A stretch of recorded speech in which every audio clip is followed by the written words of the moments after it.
So most women are actually applying their nighttime routine in the wrong order. That means all of those expensive serums and treatments and creams that you've purchased and spent so much time and money on, they're not actually penetrating your skin the way that they should. I'm Dr. Chinonsomd, and I'm a dermatologist who struggled with my own hyperpigmentation and dull skin for years. But once I understood the science behind proper product layering at night, my skin completely transformed. So today, I'm going to show you my exact nighttime routine step by step in the correct order so that you can finally start to see clear, radiant skin in as little as 4 to 6 weeks. So here's why the order in which you apply your products matters. Your skin operates on a daily repair cycle, and nighttime is when a lot of that repair magic happens. So between 11 p.m. and midnight is when what we call cell mitosis reaches its peak. And cell mitosis is that process when your skin cells are dividing and repairing themselves. Research shows that your cells regenerate up to 3 times faster at night than during the day. So during this nighttime renewal period, your body is releasing what we call human growth hormone, and this human growth hormone stimulates collagen, which is the protein that also contributes to keeping your skin really firm. Blood flow also increases significantly when you're sleeping, and this allows for increased oxygen and nutrients to flow to your skin and allow for that increased support in the cell regeneration and cell repair during this time. This is why that night time for your skin is so important, and also why it's the optimal time for you to apply those treatments and those repair products before you go to sleep. Your skin is literally primed during this nighttime to actively use those repair ingredients and absorb those products more than any other time throughout the day. Now, it's important to note that the way that you order your products is not just about preference. It's based on molecular science. Your skincare should always be applied from the thinnest to the thickest products. It's kind of common sense, and you want to do this consistently because the thinner products have smaller molecules that need to penetrate the skin before the thicker products are applied. So if you're applying heavy-duty products before those thinner serums, you're preventing those thinner serums from adequately absorbing in your skin and doing what it needs to do. Studies confirm that if you're applying thicker products consistently before your thinner products, it may be preventing those active ingredients in the thinner serums to reach their target skin layers. That means that if you're applying, say, your thickest moisturizer before maybe a thinner retinol cream or a thinner retinol serum, that $80 to $100 retinol may just be sitting on top of your skin and not penetrating or being as effective as it could be. This is actually a strategy that we use and we take advantage of for people with more sensitive skin. We'll apply the retinol or the retinoid on top of the moisturizer to maybe decrease its effects. So that's a little nugget that you can take home. If you're not properly layering your products, you could be wasting money on products that are just sitting on top of your skin and not actively working those active ingredients as intended. I remember I struggled with this for years. Before I became a dermatologist, I did not know anything about how to appropriately pair my products, and I was more focused on my daytime products, and I was haphazardly arranging them, and it was just so frustrating because I was spending so much time and money on these products, but I wasn't getting the full benefit, and I couldn't understand why I wasn't getting the results that I was looking for. This contributed significantly to that. So step 1 of my nighttime routine is going to be cleansing, and this is going to help set the foundation of your skin to help you to be able to absorb all of the other treatment or repair ingredients that you apply afterwards. So I know you hear a lot about double cleansing, and I'll just tell you why it's kind of a non-negotiable for me, especially on those days when you've had heavy makeup or you've been out for a long period of time, or you're wearing masks, you're interacting with a lot of people. I'll tell you why double cleansing might be non-negotiable for you as well. There's a science behind it. So throughout the day, your skin is accumulating 2 different types of buildup or impurities, and optimizing their removal depends on which type of cleansers you choose to use. So first, you're gonna have more oil-based impurities, and this is gonna include things like your makeup, your sunscreen, the sebum that we produce on our skin, and then you have more water-based impurities. This is gonna include things like dirt, sweat, and other types of pollution. Now, a water-based cleanser can't always break down those oil-based impurities on its own. This means that, for instance, residue left behind by certain things like sunscreen may still be sitting on top of your skin even after you've used a water-based cleanser, and because of that, it may not allow for your other products that you're applying to adequately penetrate your skin layers. This is why many dermatologists recommend double cleansing at night. The first cleanse is going to be oil-based, and it'll break down things like that sunscreen and your makeup and maybe even that excess oil that you have sitting on top of your skin. The second cleanse is going to be water-based, and this will help remove any remaining residue such as dirt or sweat or pollution from throughout the day. Doing this double cleanse will leave your skin clean and open to now better incorporate those treatment serums that you apply afterwards. Studies show that this method of double cleansing works better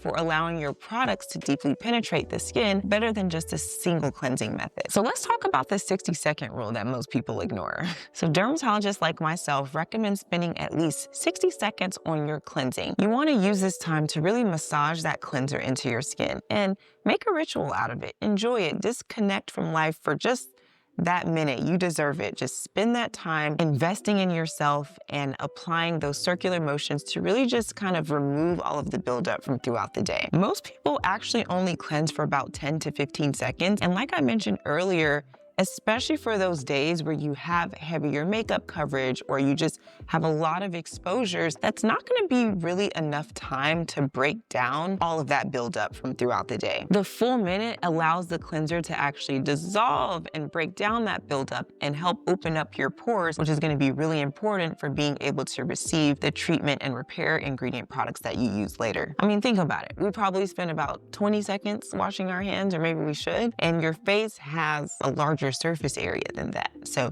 you're going to need to spend a little bit more time to make sure you get the results you want. And don't forget to hit the crevices like around the nose, around the hairline, around the jawline as well. You just want to make sure all of that buildup is properly removed so that you're able to absorb your products better throughout the night. So here are some of the tips you can use to help you choose the right cleanser that's right for your skin. It's going to be different for everybody. So for your first cleanse, if you're someone who wears heavy makeup throughout the day, you're on the red carpet, or you're making a lot of appearances, you're very front-facing, you're going to want to use a cleansing balm or a cleansing oil. Now, if you have more oily, acne-prone skin, I personally prefer that you use a micellar water. I believe this is going to work better because it's non-comedogenic and it won't clog your pores. Now, if you have more dry or sensitive skin, then a cleansing oil may work better for you. Now, for your second cleanse, if you're more oily or acne-prone, then you may focus more on a cleansing gel or a foaming cleanser that really gets down into unclogging those pores. Now, for more dry or sensitive skin, you would do better with more of a cream cleanser or a hydrating cleanser that won't strip your natural oils as much. The key for everybody is going to be choosing the appropriate cleanser that works best for your skin. So you want to make sure it's pH balanced, that it's not too harsh, that it's fragrance-free, and that it's really tailored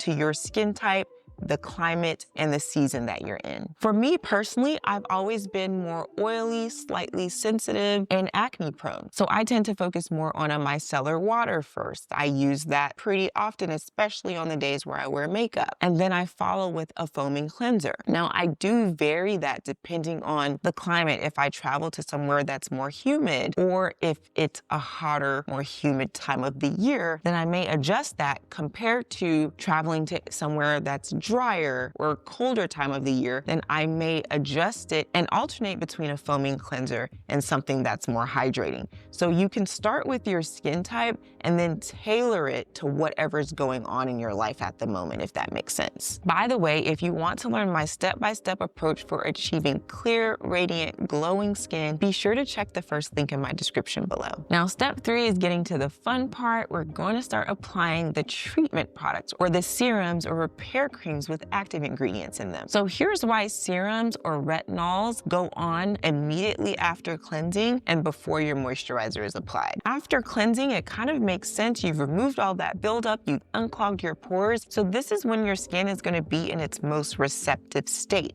That's when it's going to be most ready to accept those targeted serums or those retinols or retinoids. This is when you're going to apply that. These are going to be your products that have concentrated active ingredients, smaller molecules that will go on to your skin immediately after it's been cleansed. And you want to put this on before your moisturizer because your moisturizer is going to have an occlusive barrier that locks everything in. So obviously you don't want to put that on before you've used some of your targeted serums and active ingredients. Now for serums containing hydrating ingredients such as hyaluronic acid, I like to apply these to slightly damp skin because it's a humectant. We want to attract that water into our skin because that helps keep us plump and bouncy. It gives us that glow that we're looking for. So that's a nice tidbit that you can add into your routine. Now for things like retinols or retinoids, you may not want to apply that to damp skin because sometimes that can increase the absorption and increase the irritation for some people. Now if you're using multiple serums, again, you want to use them from thinnest to thickest. That's going to be the best way that you layer those on. Now if you have the time, it is ideal, at least I like to wait about 30 to 60 seconds or at least 15 to 30 seconds in between each product so that you allow each product time to kind of work its way into your skin. Now, retinols or retinoids, those are going to be one of the top ingredients that we love to incorporate as dermatologists. It's going to be your go-to girl. Retinoids are the most studied anti-aging ingredient. They've been around for so long. It's one of the bread and butter items that you can add to your routine as long as you're not pregnant. They work by increasing your overall cell turnover, removing dead skin cells and unwanted debris. They help lift superficial pigment so that it helps improve hyperpigmentation. It improves minor textural changes, especially over time. And it also helps keep your pores unclogged. They also help increase collagen production and again, reduce the appearance of overall fine lines. For acne, retinoids are also very helpful for unclogging your pores and preventing that buildup that leads to breakouts. And then again, for things like post-inflammatory hyperpigmentation, it helps lift that superficial pigment so that you're now getting more clarity and radiance in your skin, especially for that hyperpigmentation that's left behind after breakouts. So this is gonna vary depending on the type of retinoid or retinol that you're using. But in general, I prefer to use retinoids at night so that we can avoid them being broken down or inactivated by the sun. It is important to note that many retinoids do make your skin more photosensitive or sensitive to the sun. So you do want to be sure to apply your sunscreen the next morning before you go out for the day. Now, if you're new to retinols or retinoids, I prefer to start with an over-the-counter retinol, depending on the severity of your acne or whatever we're treating, or your, anti-aging, and also depending on if your skin is drier or more oily. But in general, it's better to start on the lower end, give your skin time to adjust, and then you can work your way up from there. There are variations in the strengths of over-the-counter retinols, and then there are variations in the strength of prescription retinoids. So everybody's experience is going to vary, and everyone's going to have a different starting point depending on your experience and your skin type. I also like to recommend that you only use a pea-sized amount of the retinoid or retinol for your entire face. You don't want to overdo it because that might cause significant irritation and might limit your ability to tolerate and reap the benefits of the ingredient. And then again, I like to apply to dry skin so that you don't alter the uptake of the retinoid or the retinol and end up causing too much irritation. I also like to start 2 to 3 nights per week, again, just to give your skin time to adjust rather than jumping into nightly right away. Most people see results at least within 12 weeks. Some see it sooner, to be honest, but it's really going to help with acne breakouts, clogged pores, blackheads, what we call closed comedones, hyperpigmentation, and fine textural changes. Many people do experience what we call the purge if they're just starting retinoids for the first time or for the first time in a long time. And it just means that it's working. Sometimes your skin will get a little bit worse before it gets better, but it's pushing everything to the surface and unclogging your pores. So it's just something to keep in mind, especially if you have events coming up, you want to try to time it accordingly. But if you push through this difficult time, for most people, it is worth it. There are other ingredients that work well for acne and hyperpigmentation that you can use in the evenings as well, and they combine well with a retinol or a retinoid, and they include things like azelaic acid or tranexamic acid. Sometimes we might incorporate a niacinamide. Sometimes we may incorporate a vitamin C. I personally tend to use vitamin C actually in the morning routine, but they can be used in the evenings as well. If you're layering multiple treatments, you want to start with your water-based formulas first, and then consider again going from thinnest to thickest.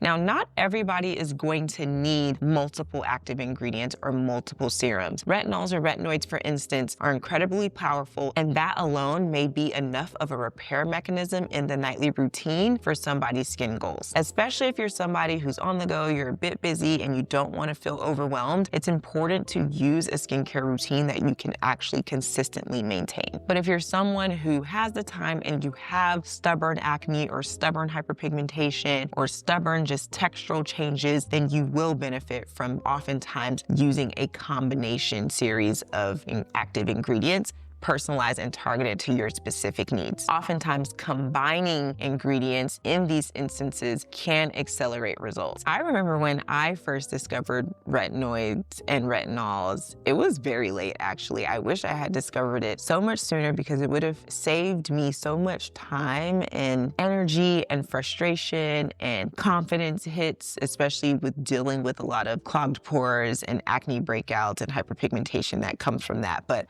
I started with an over-the-counter retinol. I think it was from ROC or ROC, the brand, because it didn't require a prescription. And so it was easily accessible to me at that time until I could get in to see a dermatologist and then, of course, eventually become one myself. It worked wonders for me. I spent so much time trying to find the right exfoliating ingredients, and I was just piling them on. My skin was cracking and burning and irritated. So now I had the worst acne combined with the worst irritation. It was a complete mess. But then, of course, I learned how to actually heal my skin and take things slowly and be patient and actually incorporate fewer things at a time that are actually targeted to what I needed. And retinols was one of those things. And yes, I started with an over-the-counter version, and it was nice to just be able to see it start to work into my skin to really just clear up my complexion and really uncover my true glow, smooth out my texture, and start to unclog the pores. It was very satisfying. And then eventually I did kind of plateau. My skin could tolerate a prescription strength. And so I did eventually go up to a prescription strength. But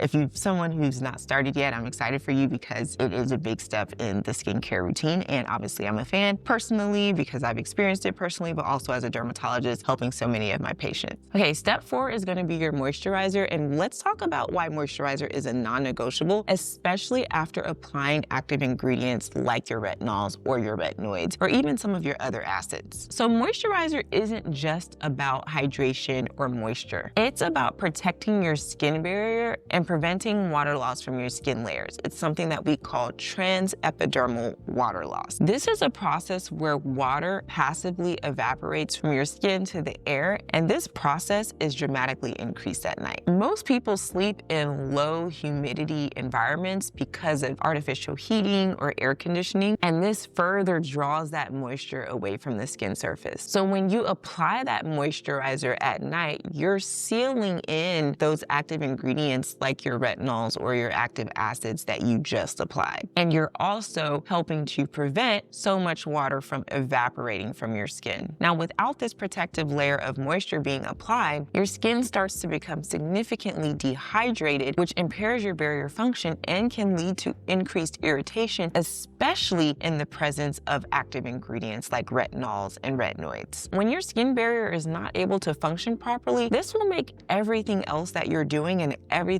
else that you're applying less effective. Research shows that people who apply a moisturizer at night have skin that's better hydrated and can better protect itself against UV damage throughout the day than those who don't. There are 3 types of moisturizing or hydrating ingredients, and formulation really matters. So most good nighttime moisturizers are going to contain a combination of ingredients working together. This will include humectants like hyaluronic acid or glycerin because they draw water into the skin from the environment. environment. Secondly, you'll have emollients like fatty acids and ceramides that fill in the gaps between skin cells, smoothing texture. Thirdly, you'll have things that are more like occlusives. This is going to include things like dimethicones, and they create a physical barrier that prevents water loss. All of these work well together to form the moisturizer that gives you that protective moisturizing layer at night. Now, for choosing the right formula, as always, you're going to want to tailor it to your unique skin type and your unique situation. But in general, if you have more oily, acne-prone type skin, you can use more of a lightweight gel or a gel cream that's lighter and, of course, non-comedogenic. Non-comedogenic just means that it's not going to cause acne, it's not going to clog your pores. If you have drier or more mature skin, then you may benefit more from using a thicker, richer cream that has more ceramides and fatty acids. If you're using things like a retinol, which everyone could likely benefit from, unless you're pregnant and unless you're not able to tolerate it because of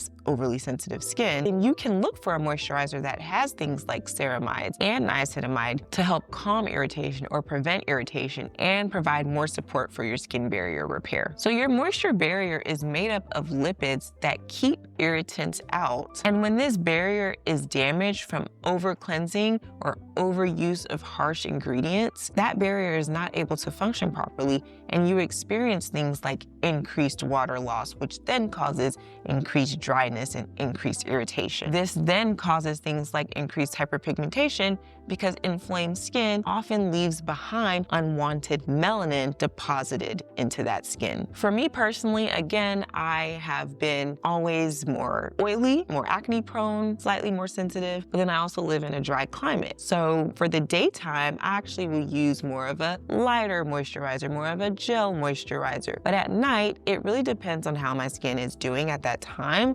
If I've recently traveled, if I'm actively using my retinoids every single night, but I may tend to focus more on using a slightly thicker cream, but one that still feels light enough that's not going to clog my pores since I am acne prone. So I'm often looking for ingredients like hyaluronic acid and glycerin. I like the feel to still feel light for my skin to feel nice and plump and hydrated after it goes on. So the women who see the biggest improvements in their skin are not the ones just using the most expensive products and using the longest routines. They're the ones who understand the science behind the nighttime repair routine, and they consistently apply their products in the correct order every single night. I went through this exact journey before I became a dermatologist when I was struggling with uneven, dull, acne-prone, hyperpigmentation-prone skin. But once I understood how the skin regenerates at night and I started supporting that process with the right routine and the right order, my skin completely transformed. Now, if you want to learn my complete system for achieving clear, glowing, radiant skin in as little as 4 to 6 weeks without the internet overwhelm and without the internet confusion, be sure to click the link in my description below. Be sure to subscribe and follow along. Drop your comments and questions below. I'll see you in the next video.